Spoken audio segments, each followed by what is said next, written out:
नमस्कार। शुम्रतुड़ी एनालिसिस में आपका स्वागत है। आज 22 दिन हो गए हैं इजराइल और हमास के बीच लड़ाई को चलते हुए।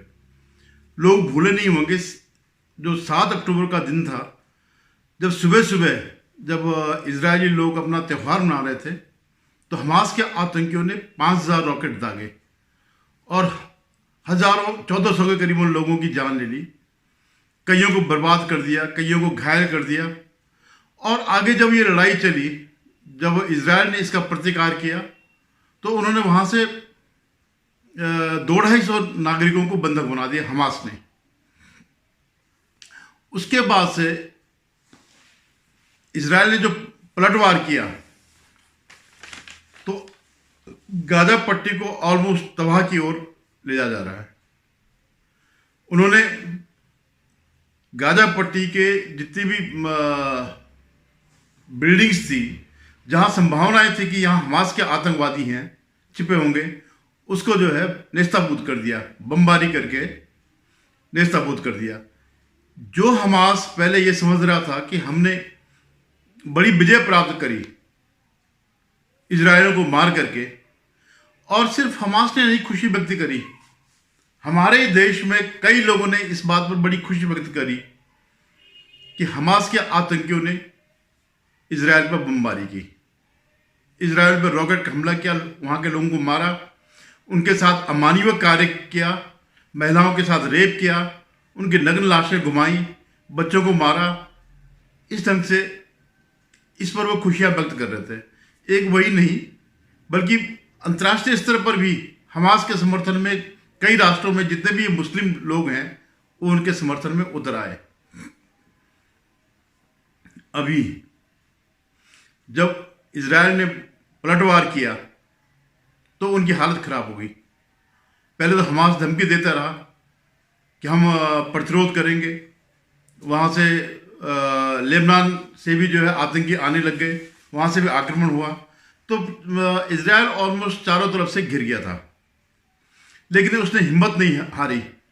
अमेरिका ने भी अपना बेड़ा वहां पहुंचा दिया ताकि ईरान जैसे लोग या और इस्लामिक राष्ट्र इजराइल पर आक्रमण न करे, और वो बड़ा डिटरेंट का काम किया। उनका बेड़ा वहीं पर खड़ा है, बड़ा शक्तिशाली बेड़ा है, जो उनका काफी उसमें 5000 सैनिक भी हैं और आधुनिक हथियार भी हैं, फाइटर हैं, सब कुछ है, तो वो वहां पर खड़ा है। तो बाकी और लोगों की हिम्मत नहीं हुई एकदम पर युद्ध में कूदने की। जैसे आपको पता होगा, एक बार पहले भी जितने भी पड़ोसी राष्ट्र थे इजराइल के, सबने मिलकर के इजराइल पर आक्रमण किया। ये मिस्र हो गया, जॉर्डन हो गया, जितने भी आसपास के उनकी सीमा से लगे थे, लेकिन इजराइल ने उस बार उनको सबको खदेड़ दिया और जो उनकी जमीन थी उस पर भी कब्जा कर दिया, जो इजराइल से लगी हुई जमीन थी और जहां वो आतंकी पाल रहे थे, तो उन पर जो है उनको तब खदेड़ दिया था। आज थोड़ा मुश्किलें ज़्यादा है। क्यों ज़्यादा है? इसलिए कि जो हमास आतंकी संगठन है वो काफ़ी समय से तैयारी कर रहा था, इस आक्रमण की बहुत पहले से तैयारी कर रहा था, और उसको ईरान जैसे लोगों से, जो पैसे वाले मुल्क है या कोई और, पैसा तो इन कंट्रीज के पास काफ़ी है, इस्लामिक कंट्रीज के पास, तो वो उसको मदद कर रहे थे।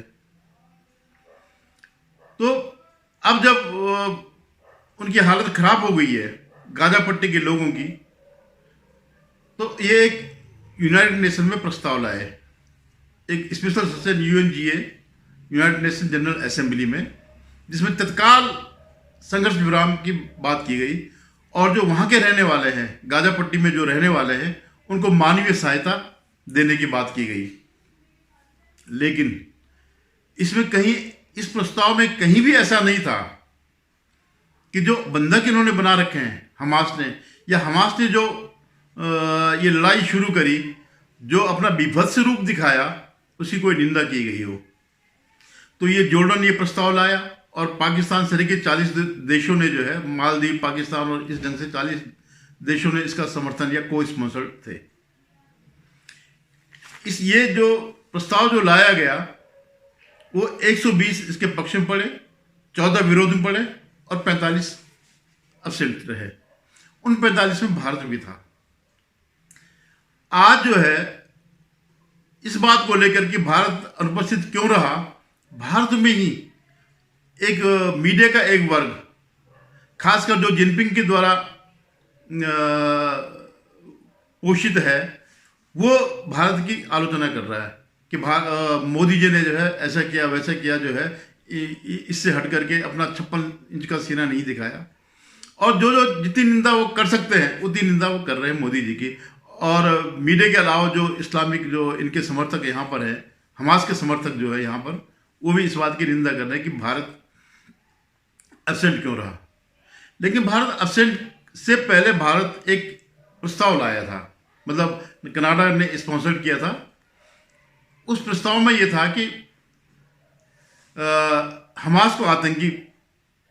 हमास के आतंकवाद की निंदा की जाए और जो बंधक हैं सबसे पहले उनको छोड़ा जाए और उन बंधकों को मानवीय सहायता दी जाए। इंटरनेशनल कानून के हिसाब से जो उनके अधिकार हैं उसकी रक्षा की जाए। फिर संघर्ष विराम पर बात होगी और गाजा पट्टी पर बात होगी। लेकिन वो प्रस्ताव पास नहीं हुआ। अब आप बताइए कि अगर आप इसको कंडेम नहीं करते हैं, हमास आतंकियों को कंडेम नहीं करते हैं, तो कल के दिन भारत में अगर जब ये आतंकवाद होगा और पाकिस्तान से लगातार आतंकवादी आते हैं, या अब देश में ही काफ़ी कुछ आतंकवादी हो गए हैं, इन पे आप किस मुंह से इस बात की कल वो करेंगे, लोगों से रिक्वेस्ट करेंगे कि आप इनको कंडेम कीजिए या इनके खिलाफ कार्रवाई कीजिए। सबसे पहले जो वो है जो किया जाना चाहिए, सबसे पहले बंधकों को रिहा किया जाना चाहिए। और सबसे बड़ी समस्या यही है, आज गाजा अगर टूट फूट रहा है, खत्म हो रहा है, उसके पीछे ये केवल बंधक है जिनको इन्होंने कब्जा कर रखा है, हमास आतंकवादियों ने। तो इन जो 120 राष्ट्र जिन्होंने इसके पक्ष में वोट दिया, ये उनके लिए शर्मिंदगी है। आप गाजा में तो मानवीय सहायता चाह रहे हैं, लेकिन इन बंधकों की कोई मानवीय सहायता नहीं है। और आक्रमण करने वाले आतंकी संगठन हमास को आपने एक बार भी कंडेम नहीं किया। भारत तो सदियों से ही झेलता आ रहा है इस आतंकवाद को, और आज भारत को अपना स्टैंड दिखाना जरूरी था कि हम आतंकवाद के खिलाफ हैं। क्योंकि जो आतंकवाद के खिलाफ जितने भी पश्चिमी राष्ट्र हैं या और लोग हैं और राष्ट्र हैं, उन्होंने कभी भारत में हो रहे आतंक को कभी उस वक्त तवज्जो नहीं दी। उन्होंने कभी इस बात की निंदा नहीं करी। हालांकि बाद में जब भारत की मजबूती बढ़ गई तो कुछ जो आतंकी वो थे, जिनको नामित किया था भारत ने कि ये आतंकी है, उनके खिलाफ कार्रवाई की गई। लेकिन बार बार कई ऐसे आतंकी हैं, जब उनको अंतर्राष्ट्रीय आतंकी घोषित करने का प्रस्ताव जब यूएन में लाया जाता था, तो चीन उस पर वीटो करता था। आज भी चीन ने उस पर वीटो किया। जो प्रस्ताव जो संशोधन कनाडा लाया था कि इन बंदों को रिहा किया जाए और हमास को जो है आतंकी संगठन घोषित किया जाए, उसके कार्य को, उसकी निंदा की जाए। तो चीन, और ये वो चीन है जिसने अपने यहाँ के मुसलमानों को बुरी तरह दबा के रखा हुआ, उनकी दाढ़ियाँ काट दी, उनके मस्जिदें तोड़ दी, या वहाँ शौचालय बना दे, या जो भी वो कर सकता था, उनकी सारी, उनको नमाज करने पर प्रतिबंध लगा रखा है। वो चीन भी इसमें शामिल है आतंकियों के पक्ष में। तो हम अपने दृष्टिकोण से देखें, जो स्थिति फिलिस्तीन की है वही स्थिति कश्मीर की है। पाकिस्तान ने एक हिस्सा उसका हड़प रखा है, वो हमारा हिस्सा है।